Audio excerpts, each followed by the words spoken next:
important things about autism is actually showing that it's not just white, cis, insensitive, intelligent men. I mean, one of the reasons why I got so late diagnosed was because that's all that we see of autism. That's all that we think of it as. And it's important, as much as you can, to be proud of your diversities, whether that's autism, queer identities or something else. It's important that you're loud and proud. You need to show that it's a superpower. You need to demonstrate to people that it's not just this one idea that you see on TV, and it helps other people feel at home. Hello there. My name is Kit Rackley. My pronouns are they, them, and this is Coffee and Geography.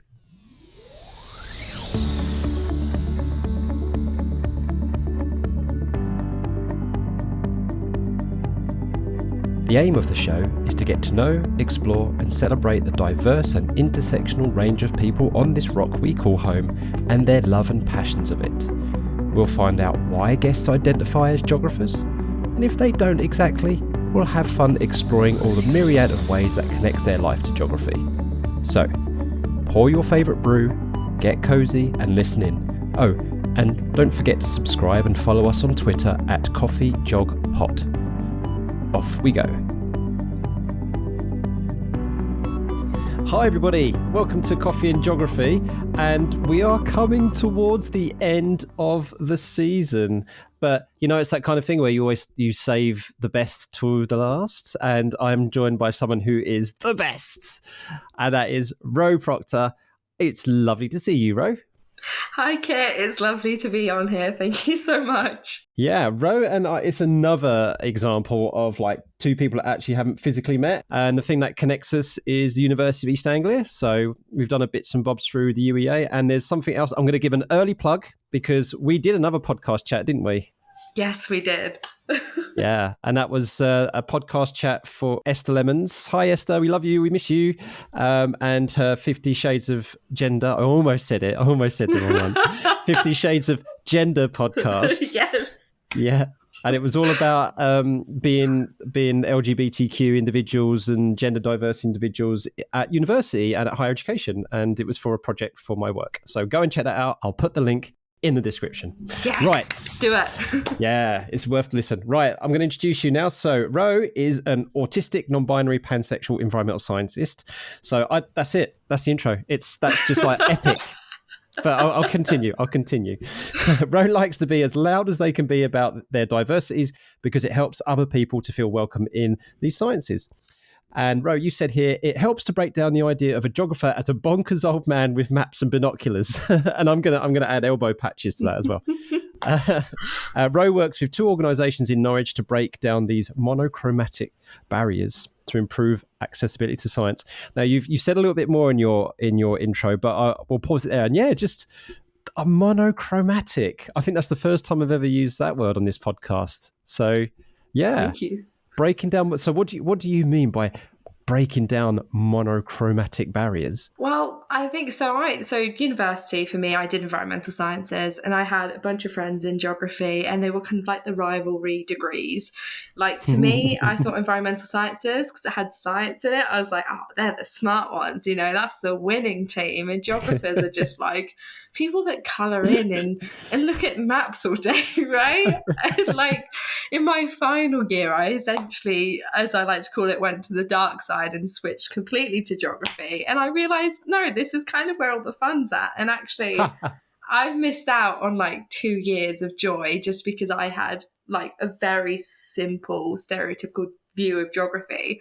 So I kind of want to break that down for the people to stop them missing out too. I love how we're drilling down here because, of course, there's the classic geography versus history kind of debate and fierce rivalry. And I made fun in the previous episode when I had I survived it. I'm here. I'm alive. A panel discussion with ex-students, and one of them went to end up going to Cambridge to study history, even though I took him to America. Tom, never going to let him live that down. So of course we're having that banter about how he's gone to the dark side and stuff like that. But yeah, I never really thought about environmental science and geography being pitched against each other. But I get it because I did my degree at UEA, environmental science, like you did. But I ended up being a geography teacher, and I found so much more colour. Right? So that makes total sense. I loved my environmental science degree. I loved it. But geography has allowed me to make more connections and put it to use more and see it more in a human point of view, human kind of humanity to it. Yeah. Right. Yeah, it's very much kind of like a human connected subject, isn't it? I think environmental science is typically, I don't know, maybe even more aloof because it is kind of science based, whereas geography is kind of takes the social sciences elements typically, but then it's got like a whole level of smartness to it that I never even appreciated. I've got a friend who did geography who's now working for like some super secretive part of the government. She's had to sign like this weird waiver. Let me just check our connection is secure. Yeah. Okay. No one is listening in. I think we're good. No government. Okay, continue. We're safe. Okay. Honestly, she had to do like this whole set of background checks, but she's like producing maps for the government for like different war zones across the world and whatnot, and that's all from geography. And again, you would never think that, would you? Oh, that sounds pretty Jane Bond. Right. Jamie Bond. I'm going for a gender neutral term. Jamie Bond. Jamie's quite a gender neutral. Yeah, safe. Yeah. So let me do the second half of your intro now because it leads off very, very well with what you've just been saying. So the second half of your intro, you said that you feel geography is integrated into everything we do, meaning it can be sued in any direction, and it's something that you studied as they have recently graduated with a BSc in environmental science with a year in industry. Woo! And you entered 2 internship roles in scientific communication and marketing, and one which you involved with the Youth STEM Award, which definitely people should look up, and the other at the Norwich Science Festival, and hope we'll get a little bit of a chat about that. And Ro has used their degree to understand how theme parks are made up and what makes them so successful. And we'll bank that one, and we'll come back to that a bit later. Okay. So. Definitely. Yeah, there's a lot of social media and Twitter discourse at the moment about STEM or STEAM, because putting the arts in there as well. There is a growing feeling, and I want your opinion on this, Ro, that geography is a STEM subject, because I think it should be a STEM subject. I've never not considered it. That is wow. Okay, so I'm intrigued to know why it wouldn't be considered as a STEM subject, because science for me encompasses obviously you've got your physics, your chemistry, your biology. I would put that under the science hat, but then environmental sciences and geography really go hand in hand. But I think because of the misconceptions about geography being just a colouring in thing, we haven't considered it as science, have we? But it really should be. Obviously, there's a lot of you got your physical processes, of course, that's all science, easy that one. But of course, the human geography, there's lots of science. You got social sciences, behaviour sciences, economic sciences, all that kind of stuff. So I think the S is sorted. Technology. Well, what do we propose to a lot of geographical problems and issues? A lot of solutions that are technology based. Right. How technology causes geographical issues and problems. What about engineering? I can think of a few. Can you think of any engineering links to geography? 100%. I mean, something that I learned way back in school was things like coastal erosion. When we had to install these big rocks at the beach to protect the beach and houses and livelihoods. Like, I'm not being funny, but a geographer needs to think of that. Yeah. Yeah, and then of course maths. So that's obvious because again, the processes that you need to bear in mind. Demographic transition model. Don't know if you remember that, right? There's a lot of maths in that with working out the natural increase and natural decrease and all that kind of stuff. Oh my gosh, yeah, it's simple, isn't it? Mm-hmm. It is, and the tricky one will be the final, because there's an extra M nowadays, which is medicine. Ooh. But then again, I've got something in my head. Can you think of any link between geography and the medical or medicine? I mean, personally, I think we need to understand population demographics to know kind of hospital demands. Especially with the COVID pandemic right now, obviously we need to understand, our vulnerable populations, our elderly populations, to understand kind of how much support is needed in the hospitals. That's the first thing that comes to my mind. What are you thinking? Excellent. Yeah. And for me, it's like if you drill down so 2 things in from my point of view, and that is from within nature. One, the origin of disease and pathogens and vectors and understanding all that. We had to have understood where COVID has come from, for example, before we've been able to develop, say, a vaccine. But of course, where have all of our medicines come from to start with. They come from the natural world. There we go. And that is why if we destroy our environment, we could be destroying a potential cure for cancer. Completely so. Or something that can reverse a disease like multiple sclerosis, which is my mother-in-law died of complications to MS. So, I'm being serious here. We destroy our environment, we destroy ways of potentially protecting ourselves as well. And that's where the medicine comes in, so in my opinion. So. Everybody, that's it. Podcast over. Thanks for listening. This has been a special episode about why you should classify geography as a STEM subject. Keep jogging. Yeah, when you break it down into that's insane, isn't it? How you can really put it into every category. I mean, I feel like I've already just had my mind reevaluated and reblown by geography. It's amazing how that continues to do that. So, even me who's been a teacher for so long in it and still within a pest as a teaching community, they still surprise you and you learn. And that's the beauty of it, is that the world is so diverse, so precious, so deep, so nuanced, so everything that you learn stuff all the time. So let's move on and talk about you then, Ro, because you are a beautiful embodiment of exactly that, right? Is learning about new things and diversity and intersectionality just here. And this is, as I say, this has been a chat I've been looking forward to a long time. So first of all, let's start with our drinks then. It's quite late at night at the moment, so I don't know if you've got a hot drink in front of you, because it's we're recording this in the September heat wave, everybody. So it's been the third consecutive day of over 28 degrees Celsius here in the east of England. So me and Ro both located in the same part of the world. We're pretty warm. So I don't know if you've got tea or coffee with you at the moment, Ro. I have got a refillable water bottle full of water. Very sensible. Very plain. I was thinking something alcoholic. I thought maybe I'd treat myself, loosen myself up a bit for the podcast. Not that I bloody need it, but I thought, I'd take about half a can of beer and that's it. That's me sorted. And anything hot. Only mothers and fathers drink hot drinks in the summer holiday. Like, you know what I mean? People who drink hot drinks in the heat waves. I don't get it. I'm showing my age. What have you got to drink? What I usually do is that I usually go for the placebo effect of a decaffeinated either tea or coffee.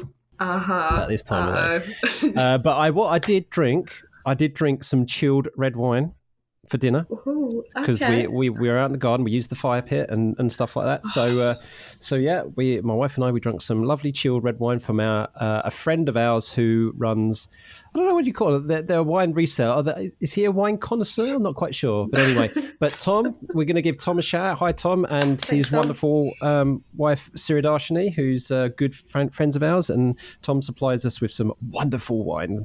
And we had some chilled red. So, So there you go. Thanks, Tom. Yeah. I've got to get Tom on one day, actually. He can talk a lot about the geography of wine, I think. Right. You're in Norwich at the moment. Mm-hmm. So is that where you were born and bred and raised? Or are you in some other part of the world? So I grew up in Hampshire, which is the south of the UK. So specifically somewhere between Southampton and Bournemouth. I was slap bang in the New Forest and about 10 minutes away from a beach, which is wonderful. I think that is probably partly to blame, one, for this lovely accent that I have, and two, for my such love of nature. So right. So what kind of landscapes do we have? So for people who don't know the UK very, very well, maybe because they're listening from elsewhere, how would you describe the diversity of the landscape therefore in that part of the world that you're from? Because as you said, you've got the coast, you've got the New Forest, you've got those two major coastal settlements as well. So describe to us a bit like the mosaic, what you can see. Oh gosh, I mean, if we were to go down to the beach, it's not one of them lovely exotic beaches with the sand and the rolling waves. It's very cold, salty water, very rocky, pebbly beach. It's definitely lots of big eroding cliffs. I mean, I've lived there for at least 10 years of my life, and there's, I don't know, at least about 50% of the cliff face has gone in some places, which is just insane. We have a row of beach huts, which is lovely. Lots of surfers, lots of big belly dads sunbathing. And then if we were to go down to the forest, it's kind of quite marshlands, quite peaky, quite boggy sometimes, quite lots of rolling hills, lots of ponies. Sometimes you see some cows as well, lots of conifer trees. Very quiet, very secluded, and very easy to get lost in there too. I mean, there's so much geography. We could do a whole entire episode just on the Hampshire coast itself. I mean, of course, and then you can start talking about, going across to the Isle of Wight and looking all that, that in itself. And then you only don't have to go too far north before you're in places like Reading. And I mean, seriously, it's a part of the world which is, I haven't spent as much time down there as I wish I could have done, but I've definitely done the whole, just a little bit further. I don't know if I should say this, I don't know if it will upset you as someone from Hampshire, but I have done the whole Dorset thing. Oh, I mean, I literally live on the Hampshire-Dorset border, so I'm not upset. So for those of you who want to know, if you just look up Swanage Bay and Paul Harbour in Dorset, right? That is like classic geography, classic geology. In fact, go on, do it now. If you're listening to this and you've got your phone with you, just go onto Google Maps and just search for Swanage. And I've got a question for you, right? Which part of Swanage and that area is the more resistant harder rock, and which part of it is the least resistant soft rock? I bet you can tell from just looking. Yeah. I hope you're not asking me, because this is knowledge that I don't remember. And for those geography students out there, how did the little C form? Right. Okay. I'm going back to year 8 geography now. So you've got me going now. Uh-oh.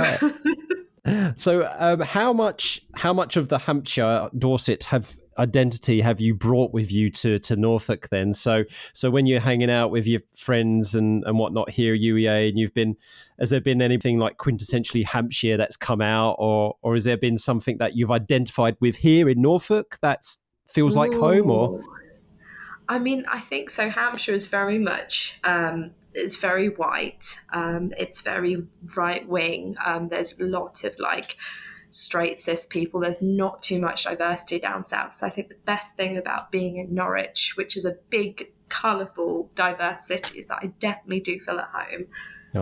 But at the same time, with this lovely southern accent that I do have, I do sometimes stand out a little bit like a sore thumb.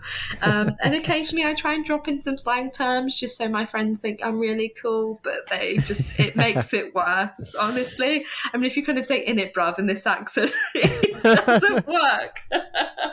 I've had the pull of Norfolk as well. I feel so much more, it's my kind of place, my kind of people around here, It wasn't until I got out here in Norfolk where I felt a little bit more. There was more in terms of, especially with gender diversity, without a shadow of a doubt. So, but university places and university towns kind of are quite like that. Everyone comes in from different locations. I don't know about you, but I've certainly found that I've learned a lot more as well. I think, coming from a place where it is very monocultured, you kind of are brought up in a very narrow mindset. If you see a gay couple holding hands in town, it's almost the talk of the town. It's, oh my God, what's this? 2 men holding hands? Like, he's the gay. But kind of coming to Norwich and kind of seeing so much diversity, I've learned so much. Even being queer myself, there's still so many different identities that I never had heard of, and I've kind of reached out to people to be educated on. I mean, a very big situation for me was I started university and I didn't think I was a feminist, because from what I knew of feminism, it was those Nazi feminists that you see on TV, the ones that, down with all men, they should be in the gutter, they should, they should not exist. And actually coming to Norwich and meeting students that have come from different backgrounds and different levels of understanding, I've come to a completely different realization and understanding of feminism. And now I'm kind of a big, loud feminist because I realize I was wrong. And I'll tell you what, that's a really lovely link to, oh my goodness, it seems so long ago now, to I think episode 5, when I talked to the wonderful Katie Walter, who does some work on feminist geography. So she's a geography teacher herself and does a lot of feminism through her geography teaching. And we actually had a really good discussion about how at one stage, even the word feminism was a dirty word, where there's someone would turn around and say, are you a feminist? Like, no, I'm not a feminist, not a feminist. Well, do you think women should have equal rights and have autonomy in their bodies? Yeah, of course I do. Cool. You're a feminist then. I don't want to go too much into this, but we've reclaimed that word as feminists. I'm really worried at the current trend of almost this hyper extreme feminism that's coming out of the woodwork with regards to like gender criticalism and things like that. But I guess the point I'm trying to get there is that even those kind of movements are diverse in their extremes as well. Of course, right? But yeah, you're absolutely spot on, like coming up to Norwich and places like that, and going to visit places around the world, talking to people on this podcast. It's just reevaluating, reassessing, the wonderful beauty and the diversity that we have. So yeah, let's move on then to, because you've made mention already, which is your gender and your sexuality, which you're very open about. So as you said at the top, so you identify as non-binary pansexual.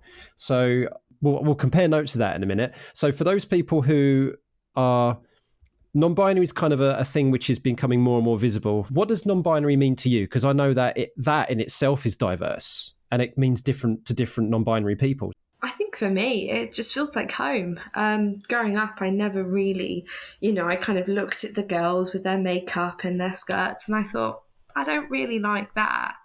And I looked at the boys with kind of baggy trousers and their laddishness, and I thought, I don't really like that either. But, growing up in a woman's body, I thought, actually, I have to be with the girls. I have to wear a skirt. I have to do the makeup. I have to have long hair. And I kind of came to university, and I had a little reevaluation, and I had a Google search to try and think, maybe it isn't just me that feels a little bit like they don't fit in with either category. And I found the term non-binary, and I thought, that fits. That feels like a group of people that I can put myself with and go, this works. And it gives me that freedom to wear baggy trousers one day and baggy hoodie and be one of the lads, or to wear a skirt and makeup another day and be a woman. But no, at the end of the day, I'm not in either category. I'm me, and I define that the way I choose to. I think the vast majority of the human population is non-binary.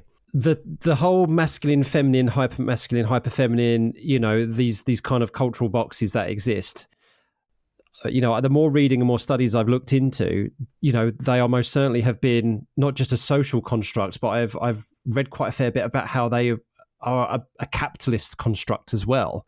And marketing as in, this is for boys and this is for girls, and then did it in such a way where it seemed to be, the deemed thing that if you're gendered as a boy, these are the kind of things that you would wear. If you're gendered, and it was marketed like in that kind of sense. Look it up, everybody, and do go onto Twitter and tweet us to say, oh yeah, I found that article you're referring to, found that discussion you're referring to, because I need to find that again. I don't bookmark this stuff because I read so much stuff, but that was fascinating to me, that I didn't realize that we're coming from not just a cultural, societal thing, but also a capitalist kind of way of thinking of it. It's insane, isn't it? And when you put it like that, it's non-binary is almost a fight against capitalism, isn't it? It's saying, actually, what you put in magazines and in media doesn't define who I am. But actually, you hear of children growing up not fitting in their clothes, not feeling comfortable in who they are. And that is all derived from somebody wanting to make money, from boys being bullied at school in skirts and vice versa. And I think that's just insane. I know it's similar with razors as well. Obviously, razors were invented for men, weren't they? Because, they had beards and whatnot. And then they saw, well, actually, there's a gap in the market because women have body hair too. And so suddenly nowadays we have women who are incredibly insecure if they have an odd eyebrow hair pop up or an awkward, set of armpit stubble. And women are kind of going to extreme measures to make their bodies smooth, all because, the standard of beauty changed because someone wanted to make money. Any kind of way of making money, and now I'm talking to someone who's worked with economics and worked, and had to do cost benefit analysis, things like that. When it comes to money and economics, there's got to be a structure in place. There's got to be a system in place which says if you do X, there's a formula. X and Y and Z has got to be done, or in this way, shape, form, this mark, in order to return a profit, right? So any way of making money, whether it's selling a good, marketing, advertisement, stuff like that, has got to go through that capitalist formula. So this is not like some woke conspiracy. You've got to then say, okay, then, because it's humans who run these structures and people are decision makers, and then you think about, okay, who are the people making a decision? Who are the people who are saying we can make money of this? Who are they having to use to generate that income, whether it's through exploitation or whether it's through whatever? then you've got to ask those questions. So basically what I'm saying to everybody is engage in a bit of critical thinking. Why do these systems exist in the first place? So why do we market it blue tractors to boys and pink fairies to girls? Why? That's the question you got to ask. Why do we? And they're all universal items, aren't they? Well, that's absolutely right. I mean, I feel the same way about what you said about being non-binary. And in terms of geography, of course, there are so many examples of non-binary people and cultures out there. I don't know where to start. I mean, what do you think about that? I mean, how can geography help people to explore the fact that there are non-binary people that are out there? Oh, that's a very good question. I remember hearing, it's kind of when I was going through a phase of non-binary, being non-binary, you are kind of exposed because it is, even though it's a thing that has existed for centuries, because it's a term and we've classed it, and there's a lot of vocal young people coming out as non-binary. Typically it's an older generational thing to say, well, actually, hang on, bugger off, this doesn't exist for you. What you're doing making it up, you're a boy or you're a girl. And I think actually geography helps us to remember that actually, there are roots in non-binary. It's just there wasn't a word for it. But I mean, I hear of cultures across the world that I think, I'm not too sure, correct me if I'm wrong, I'm pretty sure there's a culture that believes in kind of a two-spirited character who has both male and female, right? You're absolutely right. There is a culture, a two-spirit out there, and I would love for someone who is two-spirit to come on and have a chat and educate us about what that means and how do us very reductionist Westerners come to understand what that is. One thing that I have wrote about and researched about for the Decolonizing Geography group is that being gendered into one or the other is a colonial thing. When we've gone around the world and empires have spread around the world, and they've already got this societal structure, where men are the decision makers, they are the explorers, they are the ones who are leading the country, and then the women have got their own place in society and stuff like that. And they go to these other places where it's a little bit blurrier, or it's a matriarchal kind of society or things like that. Then that seems to have disappeared a lot. Those cultures and been colonized, socially, culturally. Oh, very much. It's very much the woman's role to stay at home and to grow the capitalist population, to grow the workers of tomorrow. And it's the men that go off to work and earn the money and come back home. And that's how our society is built. Women don't get paid for staying at home and doing housework and looking after children, which will, kind of feed into the economy.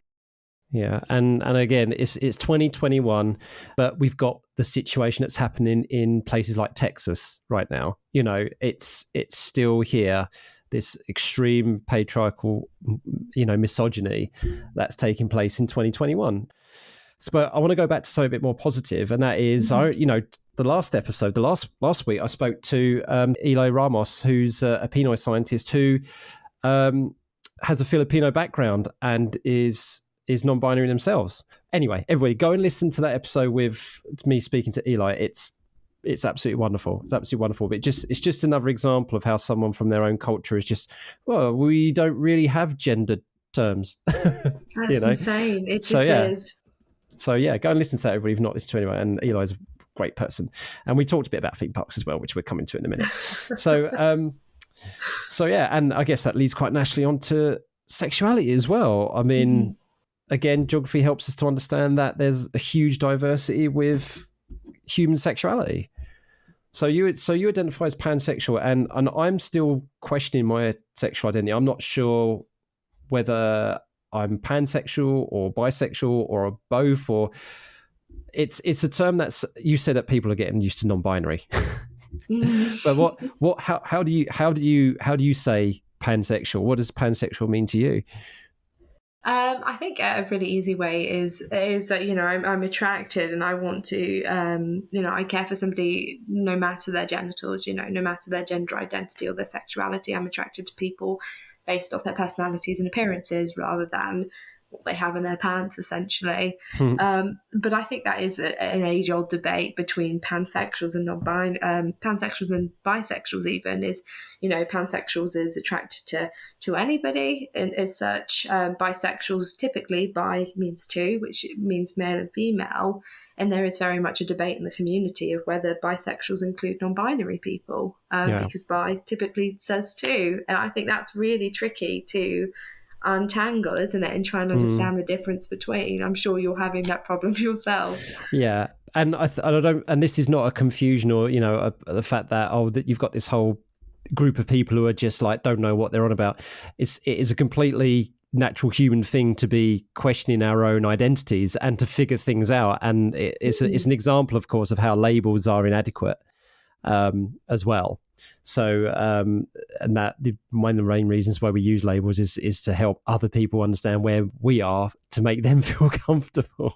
Completely. It's not about ourselves, is it, really? It's finding a home. And I mean, an interesting way to take on geography is to think, we're born in a heterosexual world where, we're assumed straight and we're assumed, in our own gender. And actually, that's something that we need to break down from birth too, because you think of all these children that have grown up not fitting in their own gender and their own sexuality that are assigned. And, you have the few blessed that have grown up in a very supportive family and maybe understand from a very early age. But I'm sure a lot of us have grown up, waiting until our teenage years before we finally understand our sexualities and our gender. And then we have to do a whole coming out. And then we have to really understand and explain ourselves and justify ourselves. And I think that's something that actually geography can support us with, can help us to understand, these social relationships with sexuality and gender and begin to break these down. I've spoke to quite a few guests about, human connections with, for example, nature. And one of the most beautiful discussions I was very, very fortunate to have, was with the actor Adil Hussain, for episode 14, who was in Life of Pi and done quite a lot of movies, especially over there in India. And he gave this exceptionally profound story about how he used to go to this place, and he was at this place for 3 years, and every single mealtime he would sit and have his food, and he would just stare out on the landscape, but there was this one rock that he used to fixate on. And then he later found out that rock was one of the oldest rocks in the world, like over 3, almost 4 billion years old. And somehow he had this kind of resonant connection to it, like deep connection to it. And he's had these kind of similar things, like, connections with tree. He thinks of trees as our primordial grandmothers, he described them, which is beautiful, such a beautiful thing. And the kind of and then when the way I have been linking that to things like, for example, gender identity, is that, okay, at the end of the day, we are from the earth. That's how we've come, right? Through evolution, we are from the earth. So we're going to find we have this innate connection to nature and to the environment. Of course, that's why so many of us are suffering from, for example, eco-anxiety and through environmental degradation. Our environment is being destroyed, and that's causing massive problems, a crisis in mental health, because we're losing this connection with the land. So if that's the case, now you think of all these examples in nature where you've got animals and creatures which are not binary sex, can change sex, if that can happen in nature in terms of the fluidity of just sex, then surely the fluidity of gender, which is a social construct, leaving sex aside now, surely that's going to be present in us humans as well, since we are from the earth. So putting us into these two binary boxes, it seems inhuman. It seems unnatural. So that's how I would link this all to the world and link it to geography. That's a wonderful connection, isn't it? I think that's so valid, and it is very much, I feel like it's probably something that, started off that way. And actually, we looked at humans, I'm sure, at the very beginning based on our physical capacities rather than, what's in our pants and whatnot. And it is, as we grow up and as industry kicks in, it's very much when we are separated into these categories and where the problems begin, isn't it? Yeah. And I don't have enough knowledge and understanding and depth of authority to kind of say, well, yeah, this is because. And everything I've said so far, everybody, is either through what I have read so far or quoting someone else. And and there are probably lots of holes to pick up. So yeah, if you want to come on and tell us a little bit more and help us explore more, please get in touch. It'll be amazing. Yes, please. Challenge us, educate us. That's what science is about, isn't it? It's about learning and being challenged. Right. Okay. I'm really excited for this next bit now, Ro, because there are going to be lots of people listening who are going to be in the same boat here. And it's one of those wonderful things now where it's becoming less and less stigmatized of being, what's this term is everybody's getting used to now, being neurodivergent. So kind of, I mean, I tend to think of neurodivergence as, I don't know, how can I say this tactfully? Because I believe I'm neurodivergent as well. Got some quirks of the mind where, where they seem, the quirks of the mind, which are not always negative, they could be positive and they could be fun as well.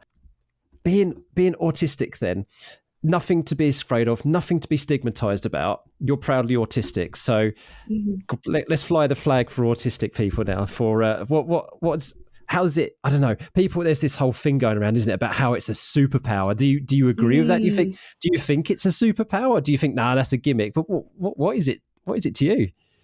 I think that's a very good question. So I grew up always thinking I was a little bit different. I never really fit in. I didn't get class. I didn't get the best grades. I did take longer understanding things. So growing up, even through university, I didn't know I was autistic. I just thought I was stupid and dumb and somehow just getting by. And of course, that's very lonely and a very scary world to be in. And actually, it was only about a year ago now that I kind of approached a therapist and they said, well, actually, we're pretty sure you're autistic. And it's just really revolutionized. It's kind of flipped the world the right way up, as I'd like to say. And of course, it has its challenges because this world is inherently not built for autistics. It's built very much for able-bodied, neurotypical people. So of course there's some downsides and challenges, but especially in the roles that I work in within science, it's incredible. I have this completely different mindset to everybody else, and science and STEM is all about approaching things from different angles and having curiosity and passions and questions, and being autistic where you see the world from completely different points of view allows you to come in with like the most creative and exceptional mindset.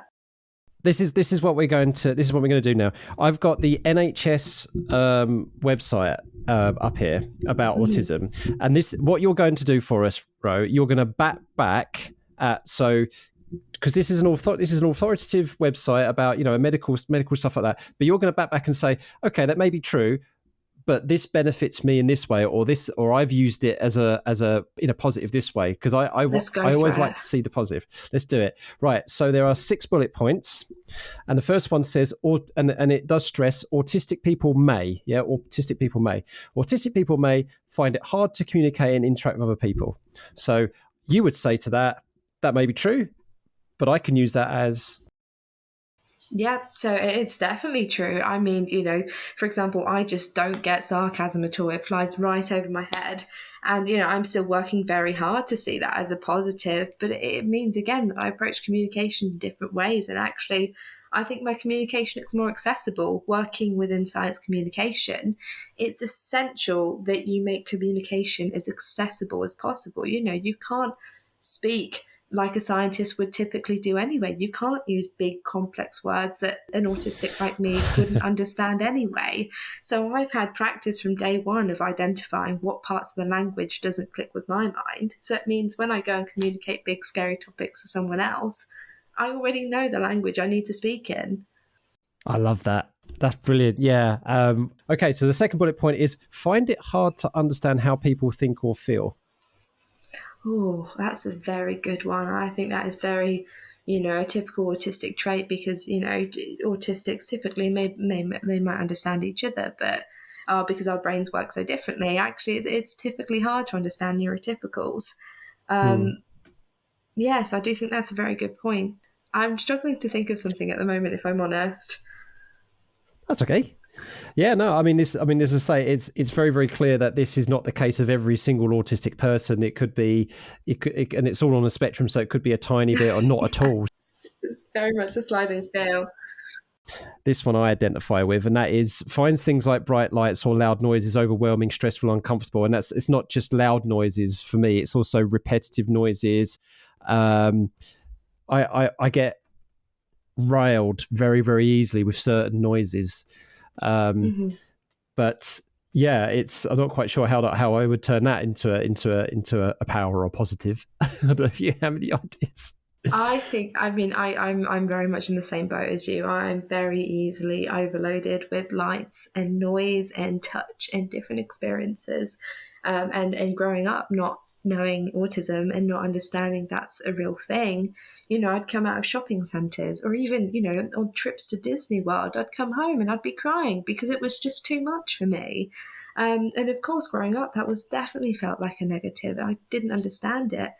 But nowadays, yes, of course, it can be really challenging and really overwhelming, but it also allows me to see the magic in the world. I can go out in the forest where everything is quiet, and because I'm super sensitive to senses, I can pick up on birds miles away. I can spot little creatures hiding, away in the bushes, thinking that they're hidden away from humans, but actually superhumans like us, who have incredibly peculiar senses, can see the magic in the world that most humans would completely oversee because they live life normally. Oh, I love that. Isn't that a nice spin? That's made me feel so warm. Yeah. It's tough, isn't it? It can be really hard. It really can, and I think one of the things for me is it's oversensitive to. It's also touch for me as well, where which is a really, really weird one because people might say, "Oh, was that just your skin or your nerves or something?" It's like, well, not really. It's so hard to explain, but if I was to kind of like feel something, like it would be the bark on a tree or a leaf or something like that, I can really, really, really almost like a 3D scanner kind of thing. It can really feel every pore and every bump, and it's really bizarre. And touch can be quite overwhelming to me sometimes as well. So everything from, sometimes it's a case of I don't want someone to kind of like touch me. It's not always that, and actually very rarely it's not that at all. It's more of a case if I run my hand over something, like two surfaces can look almost identical, but if I run my hand over it, I can definitely tell the difference between. Yes, I know exactly what you're talking about. Like, I've explained it now. No, you've got it completely right. Or even like when you go clothes shopping, I mean, it's very typically a woman's thing, isn't it? You can kind of feel a texture of something, go, oh, no, I really like that, but I don't now because it feels awful. Yes. Yeah, exactly. Oh, well, everybody, I hope two things I hope we've done for you. Like, either one, if you feel you've got these kind of things, these traits about you, you're like, oh, okay, and we've reframed them for you. Maybe you are, or you're not autistic at all, but maybe you have these kind of things where you do find and sounds annoying, but we've rephrased it for you. So perhaps the next time you do go out to a forest or even just a field where the wind is blowing just a tiny bit, and you can just hear that, you almost hear the sea, even when you're in the middle of a field, because of the way that the wind blows through those, the grass, or the way the wind blows through those crops. It sounds like you're at the beach. It sounds like, And if this doesn't make sense, we've given you an idea about what it feels like, what it's like. Completely. Yeah, and we've linked it into nature, which is yes. See, talking about autism, and we feel really good about it.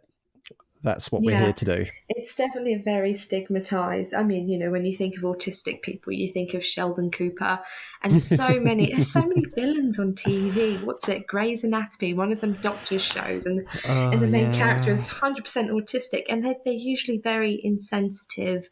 They're always white cis men that are just insensitive and insanely clever. And I think important things about autism is actually showing that it's not just white cis insensitive, intelligent men. I mean, one of the reasons why I got so late diagnosed was because that's all that we see of autism. That's all that we think of it as. And it's important as much as you can to be proud of your diversities, whether that's autism, you know, queer identities, or something else. It's important that you're loud and proud. You need to show that it's a superpower. You need to demonstrate to people that it's not just this one idea that you see on TV, and it helps other people feel at home. Yeah, and that's what I hope this podcast is doing, is that somebody listening will identify with some part of someone and think to myself, I may not be for that person, but I identify with that particular part of their experience, or that particular part of their culture, or that particular part of their identity. And that's the whole point, is to demonstrate we have connections, even if we're completely different people. And yeah, so thank you, Ro. That's wonderful. I'm gonna move on now, because I think that I don't want to add and ruin the mood now. That's fine. But you mentioned loud and proud, so this is a really good thing to. So a couple more things to talk about before we run out of time. Then one is that you said here that if you see a geographer as a bonkers old man, then perhaps you may consider me as an art student. I love that. Yeah. You love punk rock, sweaty concerts, all that. So you skateboard and climb. And you have piercings and tattoos, and there's one particular tattoo that you have, and your job, right? What I'm gonna do now, everybody, is that I haven't played the jazz tune a lot recently, because I usually do it when we do quizzes, right? And the last time I did it was with Sebastian Stern. We did the flag quiz, which was way too long ago. So and while that's going on, Ro is going to describe you their roller coaster themed tattoo, and you've got to picture it in your head. Right, Ro, okay, off you go then. For people who can't see us, describe us your roller coaster themed tattoo. Okie dokie. So I've had to whip it out just to make sure that I remember it correctly. So it's on the back of my very hairy calf. It is a diamond shaped, and it's a scene of a mountain. So the sky is like a very vivid blue.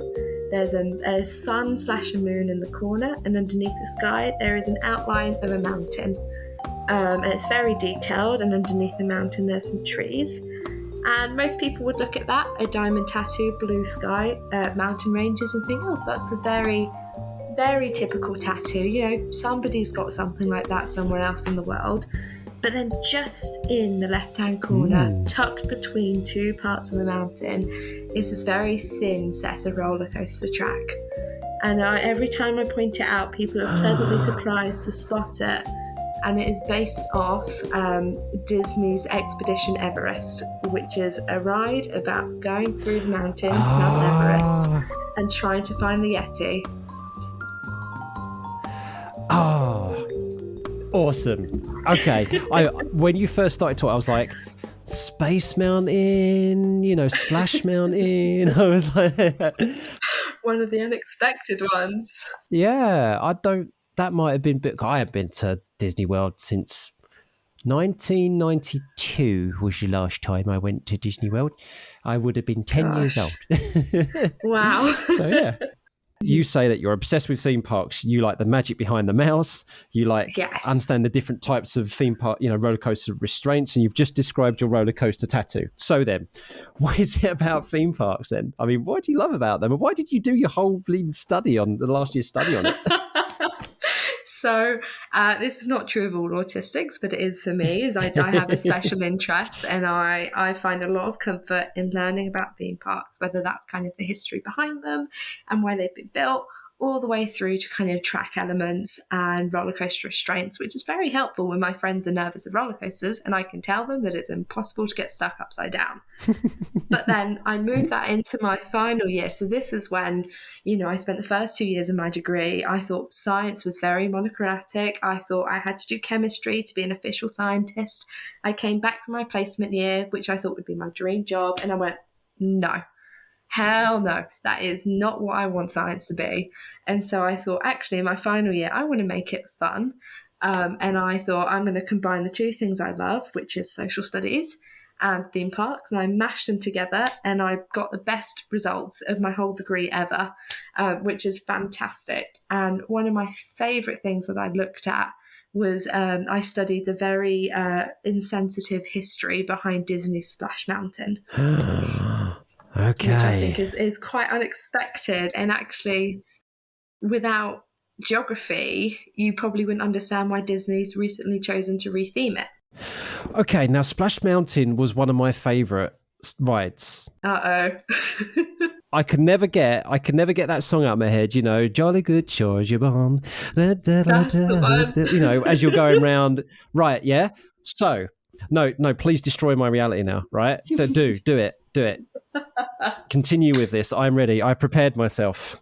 Are you sure? My you're ready? childhood is about to be broken for the right reasons. So Disney, before Splash Mountain, there was a movie, and before the movie, there was a set of books. And I should have really reread my essay, but I can't remember who these books were based on. But they were a very simplified, very glorified version of slave folk stories that were told on the plantation. And so what happened is that it was written by a white cis male, and it was for kind of entertainment purposes. So obviously they took a lot of the folk stories which were shared between slaves as a way to kind of remember the treatment of them on the plantation. And he very much took the nice bits of these stories and relayed those in his books. But then he typically left out some of the more cruel, kind of brutal treatments of these slaves. And so then what happened next, Disney saw these books, which was, animal tales representing the treatment of slaves on the plantation. And they thought, we really like this. We want to put it into a movie. But there are still some very graphic scenes in this. Right. And so Disney took that, does what Disney does best, very much Disneyfied that, took the wonderful, lovely, fluffy stories and it kind of ignored the more tragic, more real stories. And I think of a very kind of key note observation from this is it centers around this main character called Uncle Remus, who is a former plantation slave. Mm-hmm. And one of the first opening lines of the movie is that he has only positive memories of slavery. And I think if that's not a key indicator of what Disney did, and then essentially Disney then, that movie did quite well in the box office. Although, interestingly, the character who played Uncle Remus, he wasn't invited to the cinema, to the viewings, because at that time it was racial segregation. Yeah. And Disney took that film and they made it into a hit ride. And then, interestingly, they lifted it even further from its roots of slave folk stories on the plantation, the brutal treatments of slaves, and they removed the character of Uncle Remus altogether, which kind of had any original initial connection to its origins. And Disney made the announcement of retheming the ride essentially during kind of when the Black Lives Matter protests kind of came big and came bold during the pandemic. But they never really explained why. So what Disney should have done is they should have explained what they had done to oversimplify the brutal treatments of slaves and to glorify it and to make it into this fun ride. But instead they just kind of slapped on, they wanted to rebrand, they wanted to spice things up a bit. And of course that's just caused total uproar in the community because nobody knows about its history, as I'm sure you're now brutally changed. I'm sure the little Kit has something to say about that. Well, that's mind-blowing.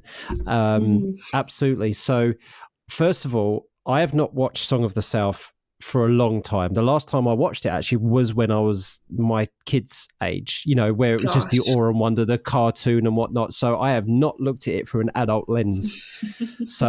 And now with that's going to be really, really interesting to see that again. And wow. Yeah. And I feel it's such a shame because Walt Disney as an institution, they had such an opportunity to be a power and a force for good, to say, this is what we've done. This is the mistakes we've made up in the past. This is why we have changed it, and this is why it's important. I cannot understand why massive cultural institutions like Walt Disney fail to be able to do that. It's simple, isn't it? It's what have they got to lose by saying this is why we've changed it? when you come out of the ride or you go into the ride, there's some kind of thing you can explore to say, this is actually the story behind Brer Rabbit and this and whatever. I don't see why they can't do that kind of stuff. Theme parks can be educational in a positive sense as well. Of course.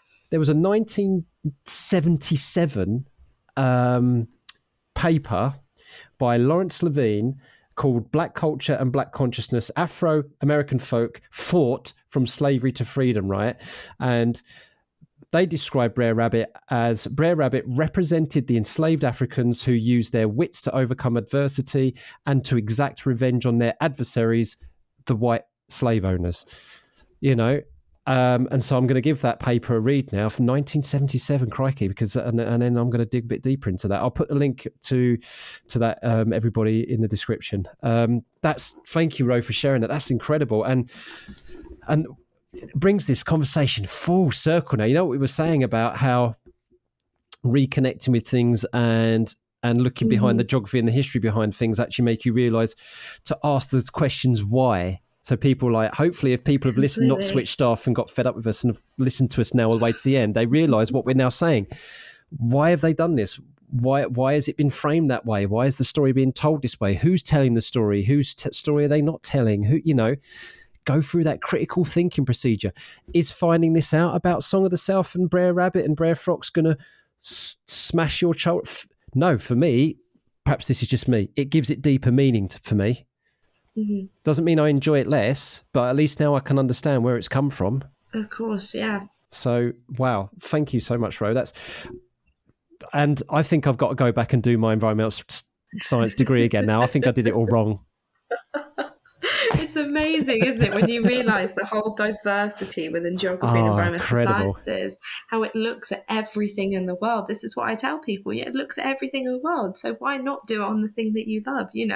Don't do it on maps or physics or maths just because that's what you think it is. Find a way to magic it into what you love, because that's how we learn about new things, like, Disney's secret past that they're just not telling us about.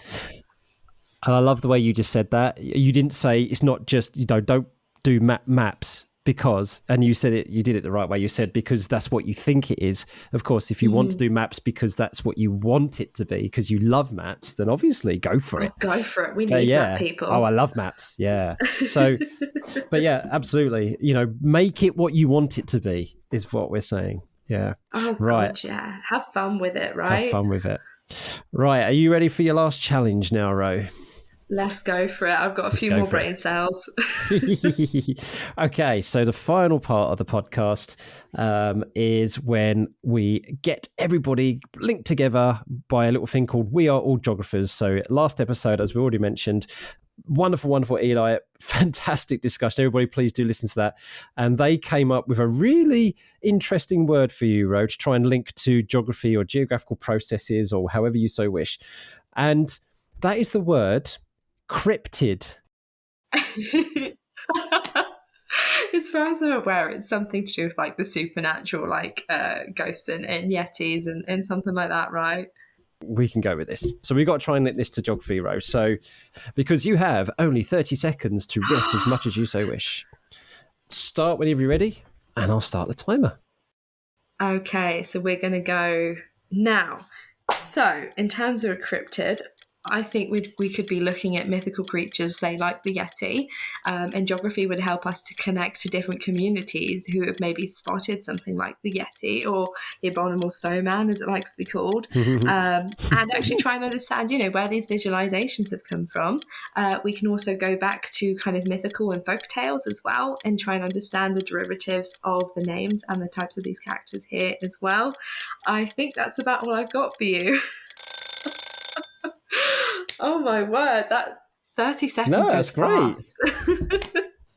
It does, yeah. And there's always more than you could probably say, because you get into the flow of it toward about 20-25 seconds. You're like, okay, now I've got it. And then here come the connections.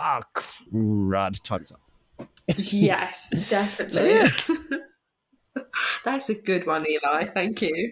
Yes, thank you. Eli, you smashed it. Yeah, good. I've done this.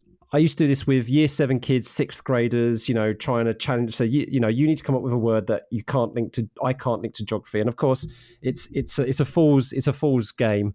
But that is probably the first time since I've done that in almost 20 years where I'm a bit like, I need to think this one a bit. Yes. So, hey, any year 7s listening? When you go into your first geography lesson, say, right, can you link the word correct to your geography teacher? See what they do. Anyway, nailed it. Right, you get to turn the tables now. Now, there's only one more guest for this season before we take a break. So you get the absolute honour of giving our final word for season 1, because our next guest will give a word for the start of season 2. So you're gonna set the challenge for the final word for season 1. So what would it be, Ro? Well, I think the word that I've come up with, I feel like the final episode of season 1 deserves something glorious and exciting. And this is your first season and you've done so well. And actually the word that I've come up with is maybe the quite opposite of it. It's a bit of a downfall, really. But I'm sticking with it purely because it is 10 o'clock at night and I feel that this is a good word. And I'm going to go for toenail.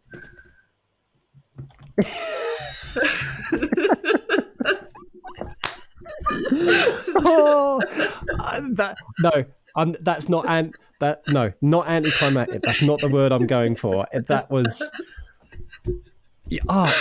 plot twist. Deflating. That was a plot twist. Yes. We'll go for that one. Oh no, that's fantastic. No, this is fantastic. No, the last time I had sort of a similar reaction to that was when Hannah Bloomfield actually came up with a word. She just went trampoline. It's like, yeah, we'll go with trampoline. So let's do it. No, brilliant. In fact, okay. So everybody, are you ready? I know we've gone a little bit over time here, but we're coming towards the end. You're gonna have a break soon. One more episode, maybe 2 if you're lucky. If I'm gonna do something special for you all. Here's the words we've had so far, right? In order: poetry, Battle of Hastings, hope, challenge, feminism, faith, trampoline, paranormal, discombobulated, language, art, justice, spy, embodiment, elusive, plants, music, contrast, friendship, everyday, squirrels, impossible, purpose, lens, invasive, cryptid, and now toenail.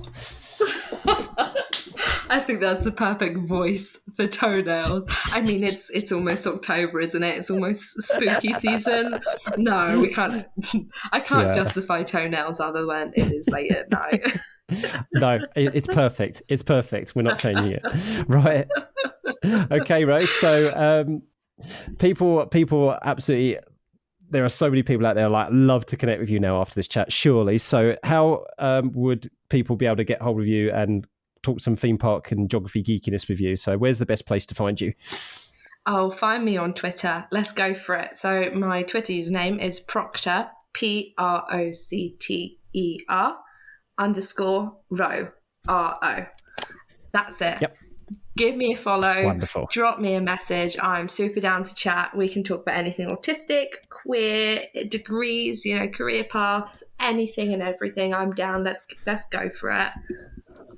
What's not to love, everybody? What's not to love? Yeah, perfect. And is there anybody you want to give a big hello to? You got to do that in the podcast. Anyone who say hi, because then what you do, you just turn around and say, hi, I mentioned you on the podcast. Now you need to listen to it. Well, I know the first people I'm going to be sending the podcast to is my mum and dad. I'm very lucky that they've always been number one supporters since day one. And they have been there every step of the way to believe in me, despite not going to university themselves. Actually, they've been the ones that I practiced my science communication skills on, not being experts in science. It was up to me to come home at the end of the day and explain what maths and physics and chemistry is. So, I mean, I think the biggest people I have to thank is my parents. So shout out to mum and dad, and then everybody in Norwich Science Festival and everyone at Youth STEM too, because you best believe it'll be going up on those socials. Amazing. Yeah. Rose, mum and dad, you're amazing parents. You've got one lovely child here and 2 of you brought into the world. And, the work that we've done so far, on the Pride in High Aspirations podcast chat, which again, everybody check that out. in the description, and then the bits and bobs we've done with each other for UEA, and there's some bits and bobs I'm going to chase you up about, which I think you're going to enjoy taking part of. And and I'm just so looking forward to continue to collaborate and work with you. And then we'll go in the Scholars Bar and we'll have a nice tipple. Let's do it. I'm so ready for that. This has been so much fun. Thank you so much. Oh, thank you for having me. Thank you, everybody, for listening too. It's been a pleasure. Yes. We'll let you go now. You're released. Yeah. Thank you so much for listening. We hope you had fun. If you haven't already done so, please subscribe so more stories and experiences can drop into your favourite podcast app. If you fancy being a guest or have any feedback, follow us on Twitter at coffeegeogpod and send us a DM. Or you could email coffeeandgeog@geogramblings.com. Until next time, keep geogging.